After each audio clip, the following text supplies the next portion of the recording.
Hello ladies and gentlemen, c'est Mac, on se retrouve pour une nouvelle vidéo dans les explications des règles. Cette fois-ci, on va expliquer les règles des gangs. Donc, gang, quand je veux dire gang, c'est Bloods et Crips. Donc, les Bloods et Crips sont une force brute, très brute, voilà. Donc, mais malgré qu'ils sont des brutes, ils ne sont pas censés tuer, d'accord? Ils sont censés effectivement braquer, effectivement faire des prises d'otages, mais pas de tuer. Ils ne peuvent tuer qu'en cas de vraiment dernier moyen. Donc qu'est-ce qu'ils peuvent faire exactement? Donc ils peuvent braquer.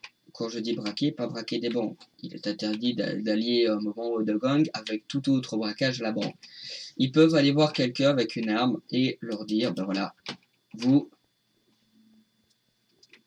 Toi, tu me donnes 500 € ou...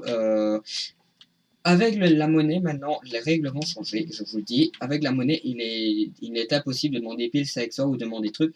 Il est maintenant possible de demander tout ce qu'il a sur lui. Ça, je vous le dis maintenant. Il est possible de demander tout ce qu'il a sur lui. Donc en clair, il n'y a plus de maximal au niveau des pour braquage comme ça d'une personne dans la rue. Au niveau des prises d'otages, là, c'est la même chose, donc 7500 par otage. Si vous avez 3 otages, vous pouvez en avoir plus. Mais je rappelle qu'il faut toujours avoir, je dis toujours, au début du braquage. Si par exemple une personne se fait braquer, se fait tuer lors du braquage, on ne doit pas en libérer un parce que voilà. Mais lorsqu'il y a le braquage, il faut toujours avoir minimum un braqueur de plus que les braqués. Voilà.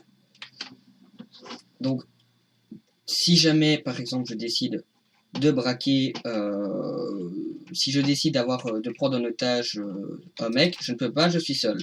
Si par contre on est deux et qu'on décide de braquer un, on a le droit. Si on est deux et qu'on décide d'en braquer deux, on n'a pas le droit, mais on peut le faire si on est trois. Voilà, en gros c'est ça, on doit toujours être minimum un de plus que de braquer. Ou risque et péril. Si vous braquez 3 policiers et que vous êtes 4, vous attendez pas à ce qu'ils soient, je sais pas quand, mais ils sont quand même des policiers, ils sont pas supérieurs, mais ils sont égaux. Donc ils ont le droit, enfin ils sont un peu, voilà. Pareil pour les assassins, c'est surtout pour les assassins que je vous dis, parce que les policiers, une fois qu'ils ont une arme sur leur gueule, ils ne peuvent plus rien faire. Voilà. Qu'est-ce qu'ils ont droit également? Lorsque le maire fait une dictature, je dis bien une dictature et font un couvre-feu.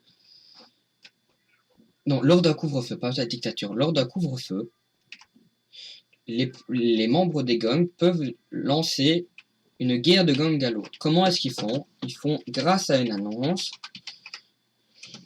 Ils marquent juste guerre des gangs. Et vous devez attendre 30 secondes.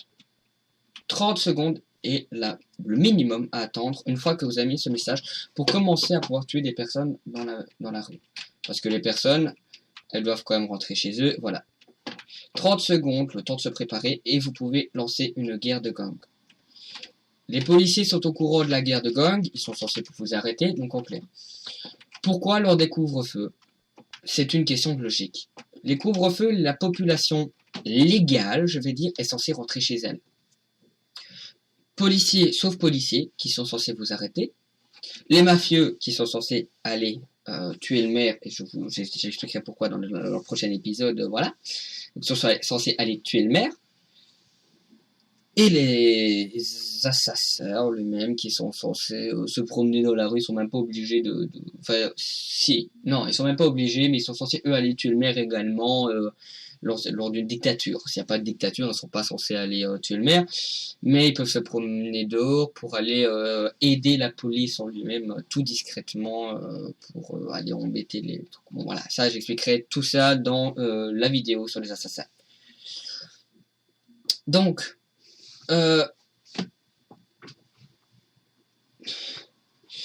en lui-même, vous avez le droit, à partir de ce moment-là, vous pouvez tirer sur toute personne qui sont après 30 secondes, vous pouvez tirer sur toute personne dehors. Voilà. Ils sont censés être également du go adverse. S'il y a des civils qui même se plaignent, ils n'avaient qu'à pas être dehors. Voilà. Ça à dire. Ce ne sont pas des tueurs à gages, voilà, donc ce ne sont pas des personnes qui sont censées se faire payer pour aller tuer. effectivement, pour le moment, le tueur à gages n'est plus accessible, il est vrai, à l'heure actuelle où je fais la vidéo, mais ce ne sont pas des tueurs à gages, il y a un métier respectif pour ça, même s'il n'est pas accessible en ce moment. Voilà, tout ce que j'ai à dire à ce moment-là, ils ne doivent pas se faire payer pour tuer quelqu'un. Mais ils peuvent se faire payer pour aider la population, on va dire. Aider par exemple, pas le maire, parce que le maire il n'est pas censé être avec. On va dire, tu peux te faire payer pour protéger un bâtiment. Voilà. Tu te fais payer cher, tu peux protéger un bâtiment.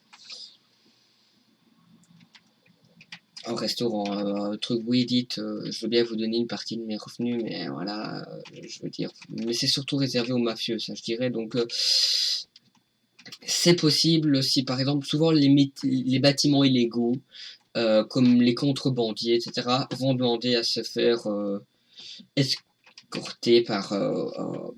Enfin, les contrebandiers, les dealers, etc., vont demander à se faire protéger par les gangs. Voilà, c'est surtout ça. Au niveau de casser des vitres, vous n'êtes pas réellement des...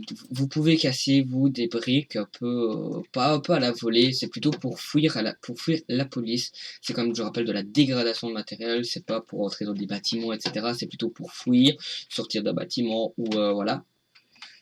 Ou des fois pour vandaliser réellement quelqu'un, voilà. Mais c'est le maximum que vous pouvez faire, c'est si vous a fait chier, par exemple. Vous pouvez casser. Mais bon, ça n'a rien lieu d'être dans ce RPC, étant donné que les vitres se remettent. C'est pas comme si les personnes devaient réparer leurs vitres.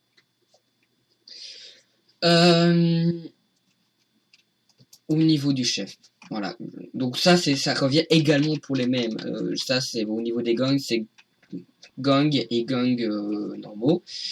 Les gangs VIP plutôt, qui sont les gangs gradés, c'est juste que si jamais il n'y a pas de chef, ceux qu'on écoute, ce sont les gradés plutôt, parce qu'ils sont plus importants. Au niveau du chef, il faut dégrader avec une raison. Voilà. On ne dégrade pas pour rien. Par contre, également pour le chef, j'ai eu pas mal de personnes qui me demandaient, oui, mais je me suis fait tuer par mon chef, je lui ai manqué de respect, et voilà. Le chef ne sait pas toujours qui tu es. Je suis désolé personnellement, moi dans la vraie vie, j'ai connu des membres, voilà, enfin j'ai dû connaître quelques mauvais garçons, on va dire, qui ont déjà vu des personnes se faire tuer par leur chef parce que ils n'allaient pas les dégrader alors qu'ils savaient tout. Mais bon, ça, au niveau du RP, je ne l'ai pas mis. Mais je veux dire, moi, personnellement, je connais pas tous les noms. Je prends mon dossier, clac, lui, on est 50 dans le gang, lui, je sais que c'est lui, donc lui, je vais le dégrader. Je sais pas qui tu es, tu manques de respect, je ne connais pas ton nom, je vais pas te demander ton nom, étant donné que tu pourrais même m'arnaquer à ce niveau-là. Si je connais pas ton nom, tu m'obéis pas, c'est que tu n'as rien à faire à vivre. Pas. Pour moi, de mon côté, j'autorise le chef à tuer un membre de son gang en cas de manque de respect ou de non-écoute ou de dérangement au niveau du truc. Mais je favoriserai, j'inciterai plutôt à favoriser le qu'on dégrade. Voilà. Et je pense que, hélas, c'est déjà tout pour au niveau des gangs. Et oui, ça va vite, c'est pas très long les règles, comme vous pouvez le voir. Et c'est encore mieux, justement, que c'est pas mal, c'est intéressant, je trouve, que vous puissiez bien lire, bien voir les règles, bien les comprendre, au lieu de dire je n'ai pas lu les règles, voilà. Donc je vous dis peace, un play, et à plus pour de nouvelles vidéos.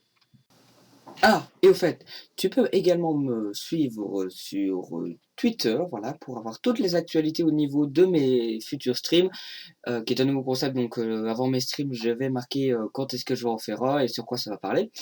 Également, vous pouvez me retrouver d'ailleurs sur Twitch, où vous pouvez voir mes lives sur le School RP, peut-être sur le Dark RP plus tard, je sais pas encore, on verra. Vous pouvez également me suivre sur mon site internet qui va être en refonte dans pas longtemps, mais voilà, donc vous pouvez retrouver mon Twitter d'ailleurs, le Twitter de Multiserve, ma petite biographie avec tous mes petits sites internet, voilà, c'est un peu mon CV, et également ma chaîne YouTube, bientôt ma chaîne Twitch avec les possibilités de s'abonner, etc. Mais bon, pour le moment, il va être en refonte et je n'ai pas encore pris la peine de faire ça. Donc vous pouvez également vous abonner à ma chaîne YouTube de façon à pouvoir avoir une notification dès que vous avez une petite vidéo de ma part pour être toujours au courant. Voilà. Alors je vous dis peace